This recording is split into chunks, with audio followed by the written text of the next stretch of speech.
All right, guys, welcome to the X's and O's podcast. It's Super Bowl week. We have Super Bowl preview coming up. We have some quarterback trades coming up. But first, let me introduce my co-hosts, Mons, Pepper. What's going on, guys? How's it going? So what y'all want to talk about first? Do y'all want to talk about Super Bowl and then go into the quarterback talk, or do you want to start with I think a good starting point right now is the Jared Goff trade. I think that's where everyone is thinking about. I think that's where we should start. Okay, cool. So I know we texted a little bit back and forth about, initial thoughts of the trade. So I guess, Mons, why don't you go ahead and give me your initial thoughts, and then Pepper, and then we'll come back to me. Well, my initial thoughts were it's a very dumb trade. The Rams gave up too much, but after thinking about it, after looking at like how the Rams were able to make their team what it is with very low draft picks, or not really high draft picks, if whatever that makes sense, I think it was actually a good trade. I think both teams got the quarterback they wanted. I think Goff needs a good setting, and he will do really well. I don't know about really well, but he'll perform in Detroit. And then I think Matthew Stafford, he's going to have a really good end of his career in LA. Pepper, what do you think? I think it was a good deal short term for the Rams, but long term from the Lions. I don't think Goff will really be the long term solution in Detroit. I think they'll draft somebody this year or next year, but really Goff has been a bad deal for the Rams. If you look at it, they're going to end up going 7 straight years without a first round draft pick. I mean, part of it because of Jalen Ramsey, but most of it because of Goff. Yeah, well, and not even Goff. They had, you had Brandon Cooks. Yeah, they traded one for him to the Patriots. They traded one for him. It doesn't seem like they really care about their ones. Like, a lot of teams value having their first-round pick. But I guess if you're picking at the end of the first round anyway, it's kind of a crapshoot. Well, I mean, it's kind of this, New England philosophy that teams are trying to mimic, that, your first-round picks aren't always your best players, So you don't shoot high, you shoot medium to low, and you build up a player or you try to get these lottery picks, Look at their running backs. They had Todd Gurley, but, they're doing much better without him. I would say last year they did really well, and they don't have to pay someone a lot of money. Well, it's funny you bring up Todd Gurley because I was listening to Around the NFL, and between Gurley and Goff, the Rams have the most dead cap room of any team in history. So they're basically paying guys to play for other teams at a higher amount than any other team has done before. Yeah, but I think they're on the hook for 22 with Goff next year. Yeah. Well, and I mean, I guess there's two sides to that coin, because you can say, yeah, you're paying your guys way too much. You have all this dead cap room. But on the other side, you can say, hey, you realized you made a mistake and you moved on from it before letting your team suffer in terms of putting, lesser players on the field. So where do you guys come down on that? Do you think good move to go ahead and just dump Goff in because you know what you have out of him, or is it a bad move because you already invested this much money? I don't know. What do you think, Pep? I think it was a good move. I think they know they got so much money tied up in Ramsey and Darnold. They don't really have a lot of depth. A lot of the guys are getting older. They don't have any draft picks. So if they're going to win, they got to win now. Matthew Stafford, they feel like give them the best chance. So. Yeah, I definitely agree with that. McAvey is not really one, or it doesn't seem like he wants to just rebuild. It looks like he wants to get a quarterback in there, win in these, like, what would be rebuilding seasons for them. And then, once that money's gone, they just, they reload. Yeah, I mean, my thinking is you look at Goff, right? You say, okay, I know that this guy, I'm going to have to basically lift him up through my play calling, right? Like, he is not going to scramble around and make a play. It has to be set up for him. Stafford at least gives you the dimension of the big arm. So if the play does break down, he's going to be able to fire it in somewhere, where Goff didn't really have that. I don't know. It is kind of a weird trade. It's kind of unprecedented. No team's ever swapped quarterbacks in this way. It's two guys that were drafted first overall in their drafts. They're at different stages of their career, but there's definitely an argument to be made that I think Stafford is just head and shoulders better than Goff. Yeah, I agree. He has a lot of 4,000 and almost 5,000 yard seasons. And I mean, he was playing with a lot less talent in Detroit, playing very well with a lot less talent, I would say. So, yeah, I think Stafford, he's going to have some good seasons. I don't know if they'll win a Super Bowl. The NFC, with Patrick Mahomes and a few other teams that are very young and doing well. But I think they'll be competitive. But I don't think they'll be as competitive as they were a few years ago when they went to the Super Bowl. Pepper brought up he doesn't think Goff is the future for the Lions, and it kind of made me. I started thinking about that. And do you think they still draft a guy? Because they're still drafting at 7. Do you think if, say, Justin Fields falls to 7, they go get him, or even trade up? You could trade with the Jets and trade up because you now have the draft capital. Do you think that's something? I think Goff, he's still a starting quarterback right now. I don't think there's a reason to discount that at the moment. So I don't think you do that. I think you go get him a receiver or somebody that can get in there and help him right away. But I don't think you get a quarterback. Not early round, maybe late round that can sit behind Goff and learn. So, Pepper, I'm going to throw this question to you. And Mons, for you too, but mostly Pepper. Mm-hmm. Mon says that Jared Goff's a starting quarterback, right? If you look at every quarterback in the league, plus, I guess Lawrence, Fields, Zach Wilson, is Jared Goff better than 32 other guys? Or are there 32 guys that are better than Jared Goff? So I think, off the top of my head, I think there are. I think I could find 32 guys that there's an argument to be made in 2021 they're better than Goff. I would put Goff in the 20 to 30 range. I think Zach Wilson and Justin Fields and probably Trey Lance will be better, but I don't know that they'll be better yet. I'm pretty sure Trevor Lawrence is already better. Yeah. Okay. How about I another would take number him over one? Jimmy Garoppolo. I know that. Okay, you'd take him over Jimmy Garoppolo. What about Jameis Winston?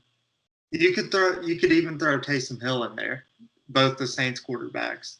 I would like to see how Jameis does with Sean Payton because Bruce Arians is really an air it out system that kind of invites interceptions. I think Jameis Winston is really talented. I'd like to see what he does with a full off season and a full year starting with Sean Payton before I would make a call on him. So I honestly think we could say Jameis, Mariota. I think both those guys are better than Goff. Carson Wentz. Yeah, I would take Wentz. I would too. I mean, there's just way too much potential there. He's way more athletic. Goff isn't gonna. That's my thing, I guess. Goff kind of reminds me of someone like Andy Dalton. He's gonna be just as good as everything around him. If everything around him sucks, they're gonna pick first overall. Well, that's why I'm saying, get him good receivers, get him good running backs. They already have a decent line in Detroit. Okay, but they can build around him. I just feel like, okay, you're picking in the top 10. You have all this draft capital outside of this year. Like, you got 2 more first-round picks to play with. Mm-hmm. Like, Deshaun Watson's still out there. Like, But Trade you Goff. don't get Deshaun Watson when you just made a Goff trade. Deshaun Watson doesn't want to go to Detroit anyways. That's true.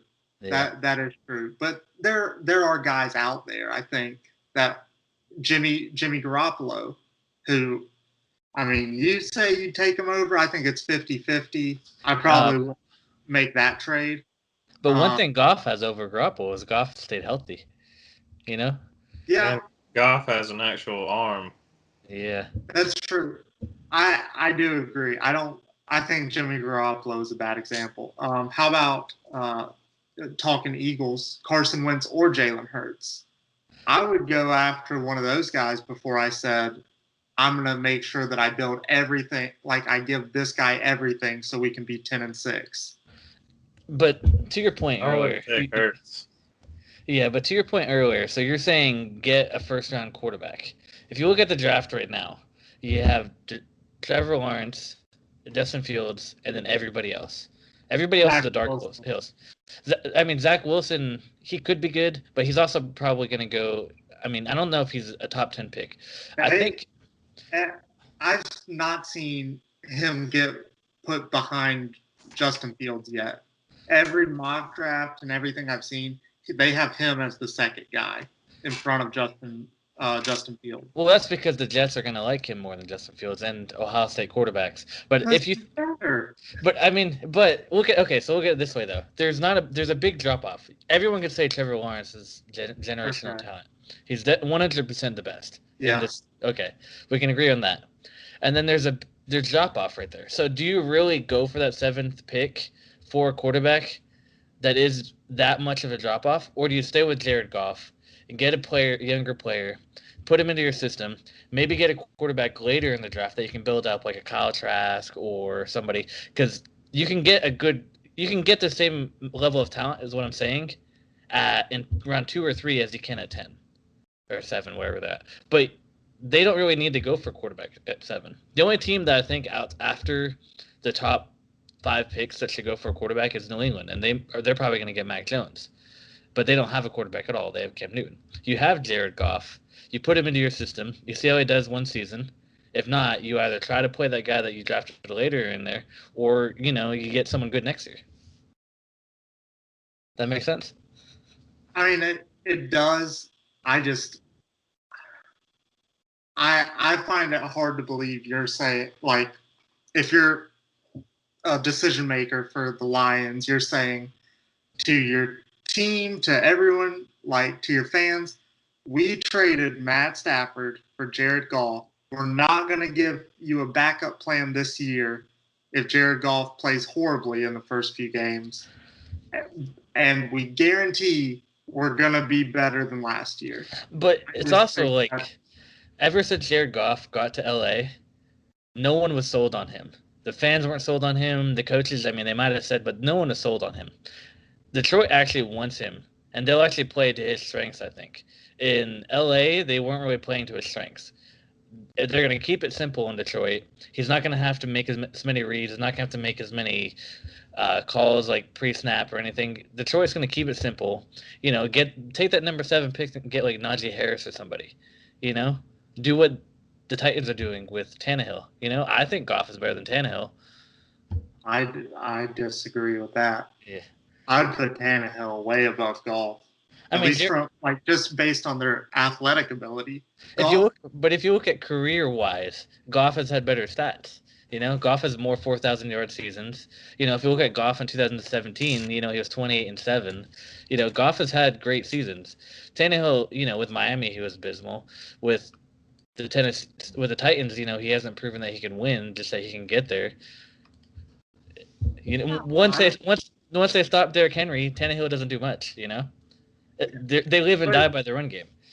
Yeah, but you also can't put it in a vacuum. I mean, Tannehill was playing with Adam Gase and the Dolphins. Like, those just don't even count. And then he gets to Tennessee, and he's played better. He's played better than Goff in Tennessee than Goff has played any year. Not 2017 Goff. Including 2017. No. Well, was like 4,800 yards, 28-17, or 28-7. he had like 67% completion. No, I can look up the stats, but I'm pretty sure on that one. I looked at it earlier.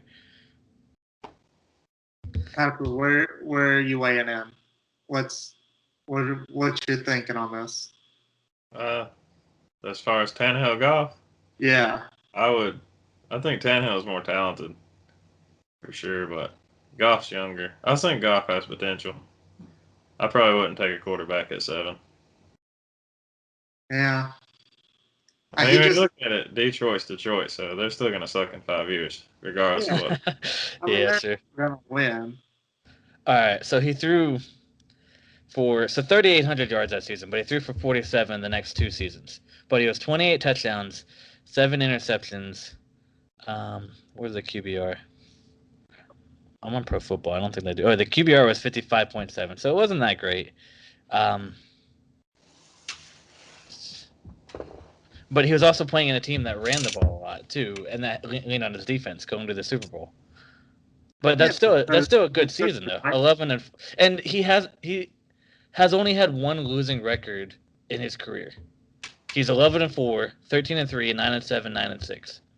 I think that's pretty good. Yeah, but I just think I can see the argument. Don't get me wrong. Like I definitely understand that he got picked first overall for a reason, But I think when you look at what else is out there, even like but at the end of the day, in the NFL, like you have to separate it from college. It's not all stats. You want a winning quarterback too. And Goff is a winning quarterback. When you're scouting, when you scout college quarterbacks, you don't say this guy threw for 5,000 yards. He's better than his 3,000-yard passer. But this guy that threw for 3,000 won the national championship. You get a winning quarterback. Is Trubisky a winning quarterback? No. He didn't win in college. He hasn't won in the NFL. That's why I would say Goff is better than Trubisky. Well, I mean, so the Rams, they made it to the Super Bowl, but just throwing this out there, Trubisky had good play caller and all this, and he looked okay. His worst season was this year, and they made the playoffs. It wasn't all on him. He got benched, but he came back in and threw all over everybody. I think it's a different scenario, though. Trubisky, I would, compare him not to Goff, but to like a Fitzpatrick. He's on or he's off. Whereas Goff is at least more consistent. He's not going to go out and throw 5 interceptions and that's true 70 yards. He'll go out there. He might throw a pick, but he'll get the ball to the right people, and that's what you need. You need to go get like a Devontae Smith or somebody with that number 7 pick who can run those short slants, can catch the ball, can get open. You don't need to get a quarterback, like Pepper said. You don't need a quarterback if you just got Goff. All right, you sold me. Anyways, probably not getting Devontae Smith at 7. I know, but you know what I mean. There's a lot of receivers. Waddle, Devontae Smith. I don't know. That's who I would go for.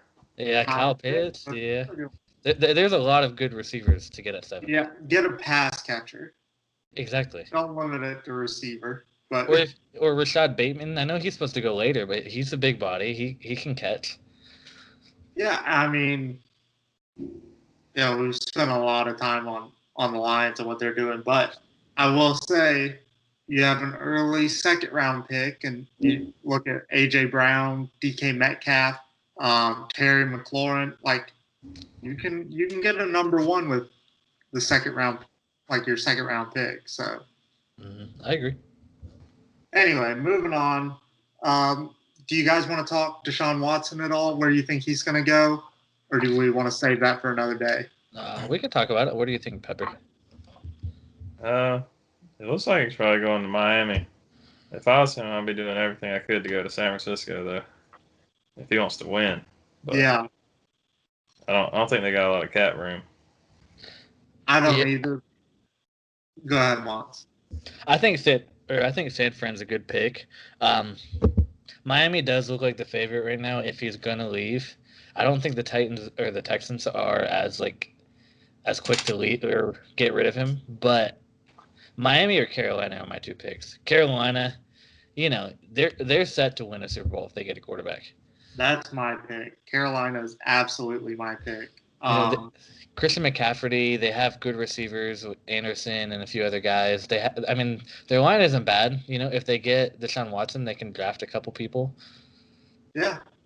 So, my opinion is, you listen to what the owner David Tepper said.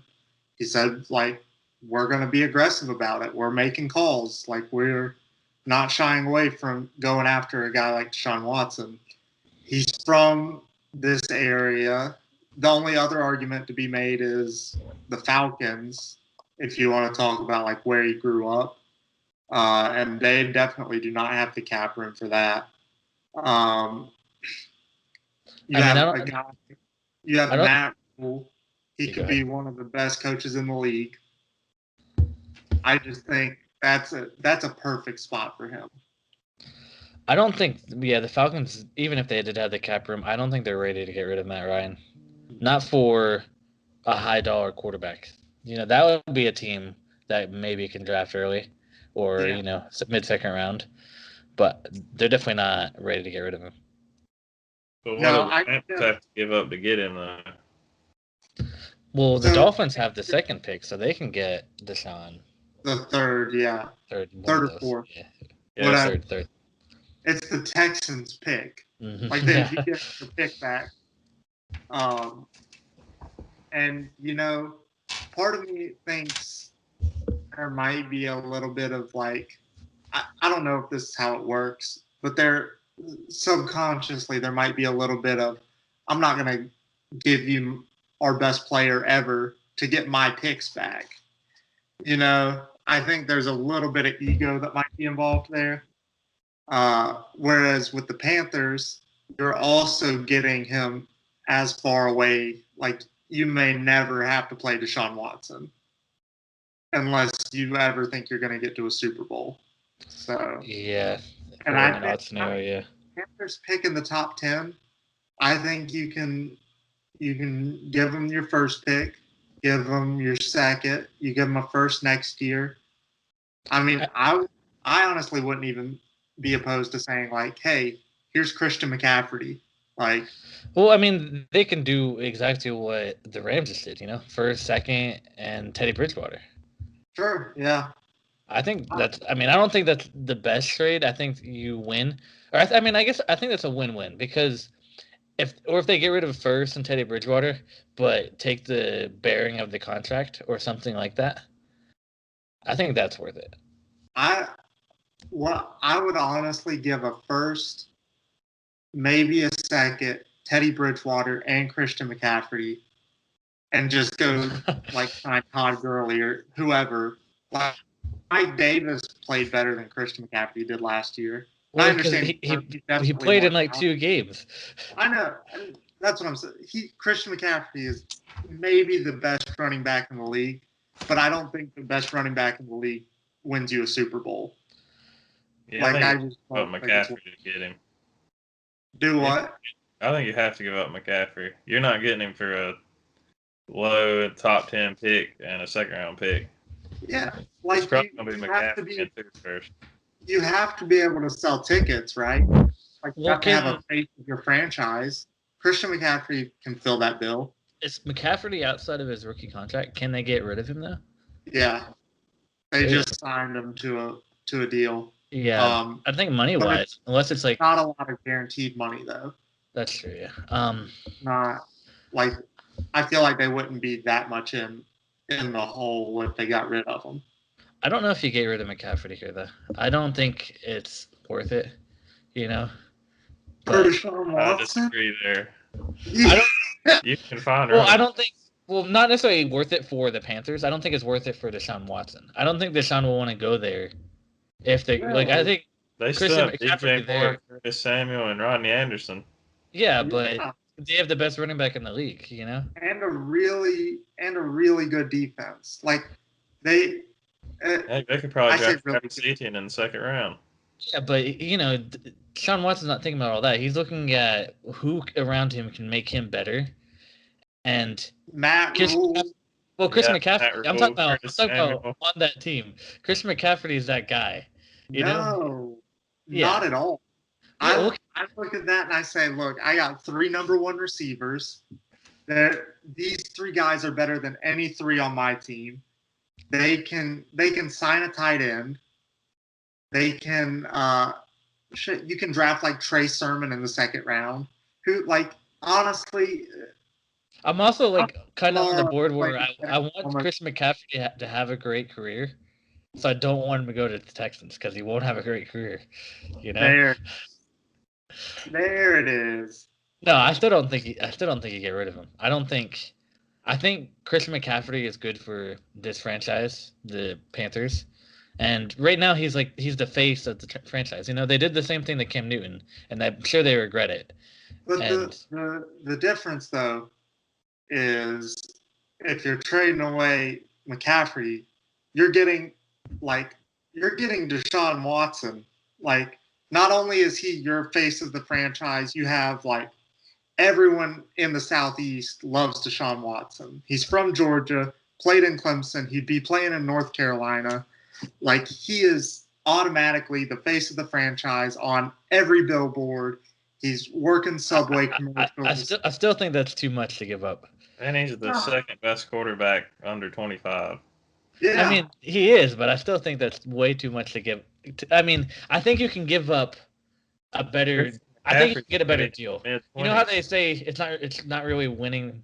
They can win the trade. You know, all these coaches say it's not about winning the trade. You know, whatever McAvey or whoever said it's about getting their guy or whatever. But I think you can make a better deal and keep McCaffrey. That's all. That's what I'm saying. I'm not saying like it's not worth it. I'm saying like. And if you give up Derek Brown and Chin or something and 2 first-round picks, but I mean, like I said before, you can do a 1st and 2nd and Teddy Bridgewater. I think that's a good they're trade. not trading. That's not worth a Deshaun Watson.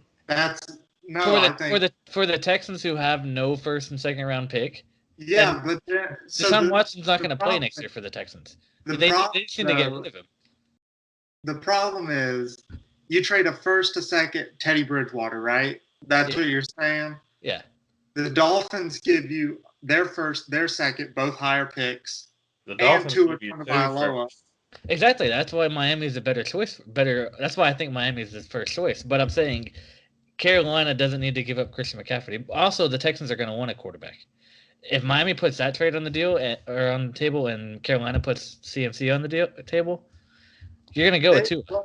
No, they put CMC and Teddy though. So you say like, I think, but if you put Tua on the other end, plus that 3rd round pick, I think you go Tua. If it's just Tua versus Teddy, you go Tua. No, even if it's Tua 1st round pick versus Teddy, Christian McCaffrey 1st round pick, you go Tua because he's still that 3rd. It's a 3rd plus a guy who's in his 2nd year. He played with Miami, who sucks. You can build him. You can make him what you want. Ryan Fitzpatrick played better than him. I don't think you get Watson for 2. I think it's experience. And I think it's bad coaching too. You know, he was first year. It's probably 2 of both first they have this year and the 1st next year to get Deshaun Watson. I mean, Miami can win right now, though. So can Carolina. That's why both those teams are good. The only other team on that list is the Jets. I think in that scenario, you might give them Sam Darnold if they want him. But I think they're more interested in the number 2, getting whoever's left, Zach Wilson, Justin Fields. I think that's the option there. Yeah, would you give up Chase Young for Watson? Do what? Would you give up Chase Young for Watson? I would give up anyone outside of Patrick Mahomes for Deshaun Watson. And okay, I take that back. Any of the top 5 guys, like I say, like, you know, your classic Tom Brady, I would give him up, but he can't go. Out of the younger guys, like I wouldn't give up Josh Allen, Lamar Jackson, or Patrick Mahomes just because those teams are built around those guys. But anything else, I would give up. I mean, you say Baltimore's built around Lamar Jackson. I think Deshaun can go there and do the same, Oh, but he pass could. better. Yeah.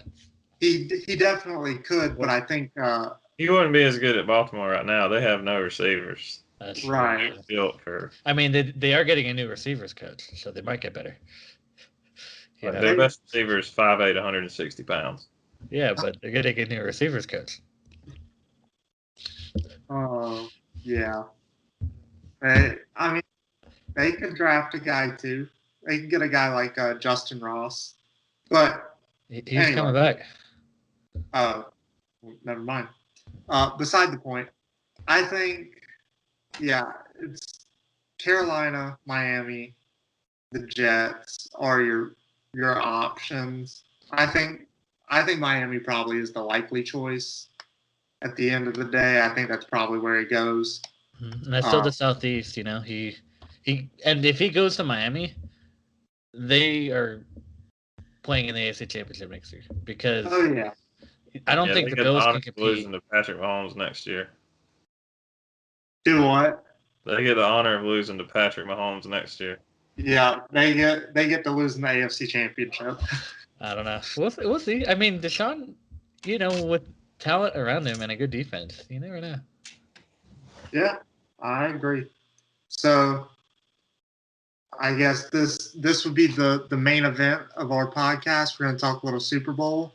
How do you guys want to start?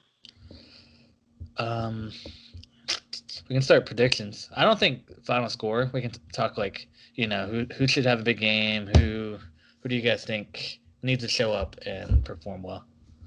Yeah. Why don't we let's start looking at. I think for me it'd be helpful to look at each side of the ball.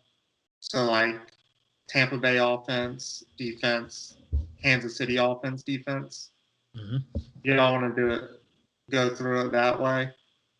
Yeah, that works for me. Predictions and so let's start Tampa Bay offense. Obviously Tom Brady. I think Antonio Brown is playing. What do you guys think about Tampa Bay's offense? I think this might sound weird, but I think the tight end play needs to be good. You know, Kansas City, they're gonna play well on the back end against the receivers. So I think Gronkowski and Brait need to have a good game in order to open up those receivers. I think, and for Tom Brady to not throw 3 picks like he did last game, when he's throwing to Brait and Gronkowski, he's on the money. But then when he's trying to force the balls to Godwin or Mike Evans, you know, it's off the hands or it's too deep, and that's when he gets the interceptions. So I think tight ends. Pepper, what do you think? I think running back. If you noticed last week when they played Green Bay, they would run on first down like every play up the middle, and they would constantly get nothing and be 2nd and 9. But on Green Bay, you had King and number 39, I forget his name, 2 obviously weak link guys, and Brady would just pick on them on 3rd and long and get first downs. But I don't think there's no noticeable weaknesses in Kansas City to exploit like that. So I think you got to live in the 2nd 5, 2nd 6 range versus 2nd and 9, and then 3rd and 9. Who's playing on at linebacker for Kansas City? Do either of you guys know? I know Dorian played some. Anthony Hitchens, I think, and Damian Wilson are their 2 main guys. Definitely the weak spot of their defense. Right. That's what came to mind when you said that. I mean, Hitchens is pretty great. I don't know about the weak side. I guess if you're going to pick a weak part of the defense, but they're not really weak, you know? It's going to be tough to beat them. But if you're going to pick a spot out of that defense to target, I guess I agree. Yeah. That was kind of my thinking is out of the guys that you are going to target, you probably use, like you were saying, Mons, you go after them with Gronk and Brait and the running backs. The running backs, hopefully in the pass game, would be what I would think. Yeah, especially for Fournette. Like, he's kind of come under, like, to his own in this playoff. And if he can catch the ball, the running backs have a tendency to drop for Tampa Bay. Like all those swing passes, they tend to like either go too wide or too short, and there hasn't been a lot of communication. But I think this playoff, they've really finessed that, and they've been able to do well. And I think I like that point. Yeah, I think everything else is probably pretty close to even. Cornerbacks, you got Ladarius Sneed and the Brashad Breeland. Both those guys can hold their own. They're not like the best in the league, but they're not pushovers by any means. Well, it really matters on the referees for them because they are very handy. If they call it like a championship game, Kansas City should be all right. Yeah, they're definitely physical at the line. And you got to think playing against Mike Thomas and Chris Godwin and Antonio Brown, they're going to press them at the line, and it's going to be a physical game from their standpoint. Yeah, so that would be my thing, just attacking the linebackers. I think that's what you have to do if you're Tom Brady and the Tampa Bay offense. You go after them with tight ends, screen passes, stuff over the middle, and hope Tyrann Mathieu doesn't come down and wreck shop. So Brown is playing? I think so. He's questionable, and so is Mike Evans. Doubtful. They're both. He might have been changed to doubtful, but they were both questionable last I checked. It's Tuesday. You never know. Yeah, and Scotty Miller is not like a terrible backup either. He fills Antonio Brown pretty well. Chris Godwin's good. Yeah, but they have weapons. Mm-hmm. So looking at the other side for Tampa Bay, their defense, for me, I think the obvious. There's really two obvious matchups, one strength and one weakness. So the strength, I think, for Tampa Bay's defense would be the pass rush. Shaq, Barrett, JPP against two backup tackles. I think that is going to force Mahomes to have to play very quick. What are you guys thinking about Tampa Bay's defense? Yeah. What do you think, Pep? You go first. Yeah, I was definitely leaning towards their pass rush because, especially if the two safeties are still out, there's going to be the best pass rush that Kansas City's seen in the playoffs for sure. Oh, yeah. So, yeah, I agree. That's set up the linebackers, too, especially if David's back. He's still questionable, though. Levante David, yeah. Yeah. Yeah, I agree. You need to get some good looks with Shaq Barrett and White in the pass rush. And Devin White in the pass rush. I think that is really where you need it. Those top front four with Sue and JPP, they're going to get penetration, but I think it's going to come to – I think Kansas City is going to be expecting that. So they're going to be, leaving running backs in the backfield and stuff. So you need to have more than four running. You know how, yeah. It's going to suck because your corners and stuff are going to have to play well, or you're going to have to do a lot of stunts and stuff, which I think they did really well with last week. But, yeah, I agree. It's all the pass rush. Yeah. And that kind of it brings the question, because I think that the weakness is going to be anyone playing against Tyreek Hill. I think Devin White can play pretty well against Travis Kelce. He's going to be able to at least run with him.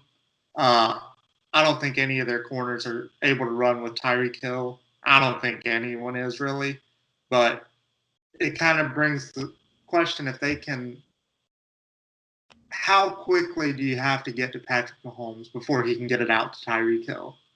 Right? Because if it's only taking him a second from the snap to passing the ball, that's not enough time.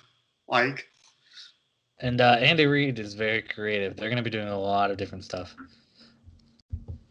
I mean, they normally do, but it's going to be – they're going to have a lot of plays that we haven't seen at all this year, in my opinion.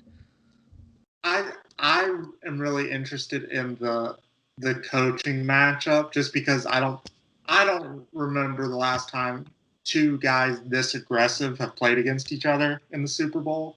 Maybe the Hardballs? I don't know. Yeah, maybe.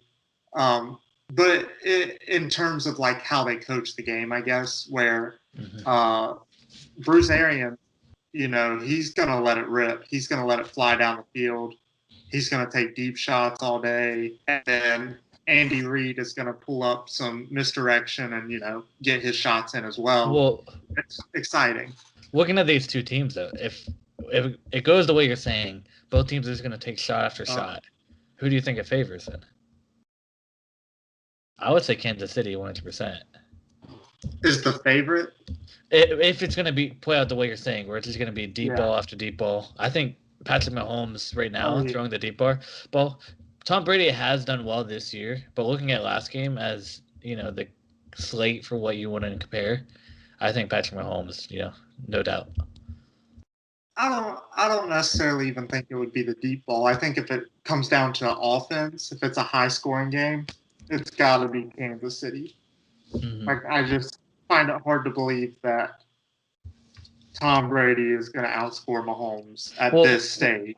Which is crazy because you have, Kansas City, who has a really good offense, has really good players, versus Tampa Bay, who has Mike Evans, Mike Godwin, Antonio Brown, Leonard Fournette, all these big names. And they wouldn't be the favorite offense just because of basically two guys, Tyreek Hill and Travis Kelce. Yeah. But I mean, well, do you guys know if Sammy Watkins is playing? He's still questionable. Yeah. Questionable. But he's a name too. Yeah, that's if he plays, watching that guy play in the playoffs and the Super Bowl, like, say what you will about Sammy Watkins, but he shows up for the playoffs. Yeah. I agree. But so I guess that goes into the Kansas City offense. I think Travis Kelce is the big one there that I think going with tight end on both teams. I think it's very interesting, having Travis Kelce match up against Rob Gronkowski on the other side. Not like against each other, but like kind of seeing the comparison. Yeah. Gronkowski hasn't had as big of a season, but both of those guys are the same age, It's the two best tight ends ever. Yeah, exactly. Gronkowski is the best touchdown tight end, and Travis Kelce is one of the best receiving tight ends, and it's going to be interesting. Gronkowski, his stats catching the ball might be right there with Travis Kelce if he didn't take a season or so off. Yeah.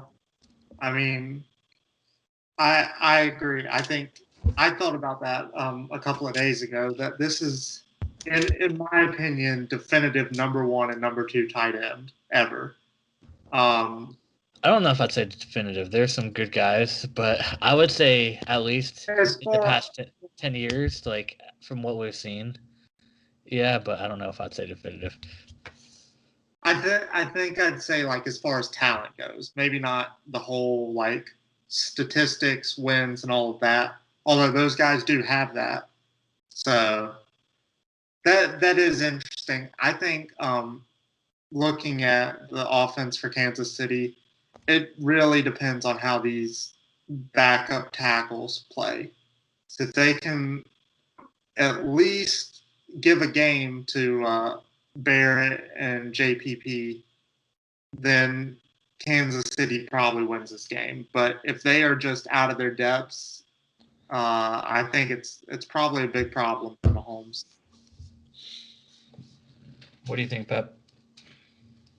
Yeah, I think it's just going to depend on the pass rush, but I don't see it trying to be a shootout. I see Tampa Bay trying to possess the ball, having some 7-8 minute drives, keep the pass fresh. Who do you think's the major contributor, or who do you think needs to have a big game for Kansas City? For Kansas City? Mm-hmm. Yeah. Probably Travis Kelce. That make them collapse down on the middle of the field. Then you got to slope. You can't be blitzing. Then you can't double Tyreek Hill. I'll go Travis Kelce. And then lastly, for the Kansas City defense, I think Tyrann Mathieu is their X factor. Like, it's going to be him against probably the tight ends. That's who I go with as your game changer. I think if you're Tampa Bay, you probably try to attack that defensive line. I think Frank Clark is fine. Chris Jones is good. Like, he's definitely a concern. But I think that's where you attack. Yeah, I'd go. I guess not really saying I think they're going to be great, but they need to be great, and that's that linebackers like we were talking about earlier. You know, they need to be able to cover Gronkowski and Brate to make up for the corners and the safeties having to be matched up with Godwin and Evans, and they also need to, you know, shut down Leonard Fournette. Leonard Fournette is one of the reasons that Tampa Bay has been so good in the postseason because he's had great games. You know, he's been the lead back. What's his name's been out. Whatever his name is. Yeah, Edwards-Helaire has been out, so it's been all Fournette. Or no, you're not talking about. No, I was talking Kansas City. Ronald Jones, yeah. I don't know why I could think of his name. But yeah, Ronald Jones has been out, so Fournette's been playing great, and those linebackers, you know, they need to make up for that, and they need to play both ends, you know, in the pass game really well, and in the run game really well, which, I mean, it's a linebacker. They're expected to do that, but this game more than they've had so far in the playoffs because Buffalo, they didn't have as much of a worry because Buffalo had the one receiver, so they can, well, I mean, they had multiple, but Diggs was the main one, you know what I mean? Yeah. And then, yeah, I mean, they just need those linebackers to show up. Yeah, I'm with you. So, overall, one more interesting thing. Steve Spagnuolo is the defensive coordinator for Kansas City. Was also the defensive coordinator for the New York Giants in 2007 and 11, their 2 Super Bowl years against Tom Brady, where Tom Brady did not play that well. Just saying. Well, I mean, it's also those teams was front 4 pressure, which I think it comes down Chris Jones and Frank Clark really, because historically Brady has been at his worst in the Super Bowl when 4 guys up front get pressure on him. Yeah, he's always held under 20 points. That's when you get your defensive line pass rush, because he's too smart for the scheming really. Right. That's okay. Yeah, I'll give you that. Especially Chris Jones, because he hates pressure in his face. He's always hated pressure in his face.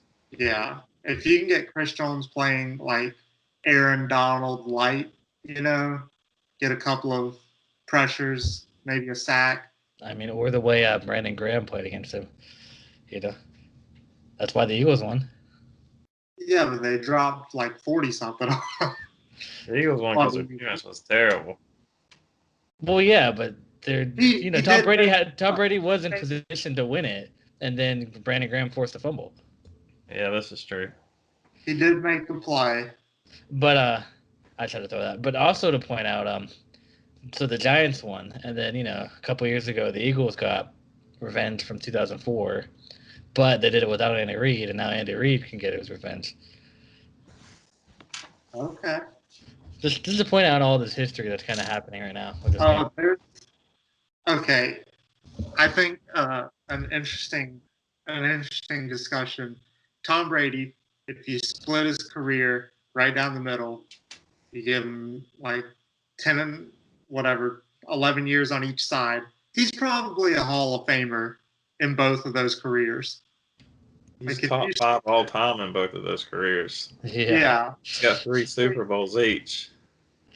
Which is ridiculous. Like, he's going to 18% of all Super Bowls ever played. That's insane. Like, it's not fair. I mean, and the guy is saying he wants to play after 45 too. I know. I saw something where he wanted to play till 50 now. And honestly, he looked better this year than he has since probably 2007. I don't want to go that far, but he's played very well this year. It's because he gets hair plugs. Because he gets hair plugs. That's the key. Nah, it's that workout thing that he does. Like, is that what TB12 is? Is it hair plugs? Yeah. TB12 hair plugs? Oh, I don't know that. Allegedly, he was caught coming out of a hair growth facility in 2010, 2011. Oh my god. We're gonna have to edit that out, right? Oh my gosh. No. Yeah, man. All right. So predictions for the game. Let's do winner, score, and MVP. You go first. And over under on the total score. I think that's an interesting one. So say in Vegas they do like over under 50 points. So each team has to score 25 ideally. All right, you go first. Sense? Yeah, you go first. Okay. So I think I'm picking Kansas City. I'm going to say 38-35. And MVP, I'm going to give it to, I'm going to say Travis Kelce. I'll give it to Travis Kelce. Over under. Now that I think about it, that doesn't make sense. We're giving the score. So yeah, I was going to say. I mean, you can say they're going to make over 50 points. Right, yeah. So I say if Vegas is putting it at like 55, I say over. All right, I like what Pepper said earlier.